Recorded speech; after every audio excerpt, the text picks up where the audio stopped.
দিলীপ বাবু বিয়ে করছেন, তিনি অবশ্যই আমি তো ভীষণ হ্যাপি দিলীপ দা বিয়ে করছে ফাইনালি। এর থেকে সুখবর এবছরে আমার মনে হয় এটা টপ খবর আমাদের। হ্যাঁ, বেস্ট নিউজ।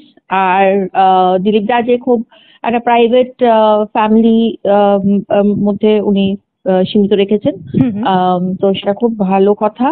বিয়ে সুন্দরভাবে হোক এবং দিলীপ দা রিঙ্কু বৌদির কাছে এইটুকুই আমার আশা রইল যে সপ্তাহ তিনেক বা 1 মাসের মাথায় নিশ্চয়ই আমাদেরকে যেন দিলীপ দা আর দুজনে মিলে একটা সুন্দর রিসেপশন থ্রো করে। কারণ দিলীপ দার বিয়েতে আমরা খাবো না, এটা হতেই পারে না। প্লাস দিলীপদার সাথে আমার খুবই সুসম্পর্ক, উনি আমার এমপি ছিলেন মেদিনীপুরে আমার আগে, এবং দিলীপদাকে আমি সবসময় বড়দা হিসেবেই, বড় দাদা হিসেবেই পেয়েছি এবং দেখেছি। পলিটিক্সের জায়গায়, কিন্তু অ্যাজ আ পার্সন দিলীপদা খুবই একজন সজ্জন মানুষ, সেটা আমি সবসময় বলে এসেছি। আর আই এম ভেরি হ্যাপি।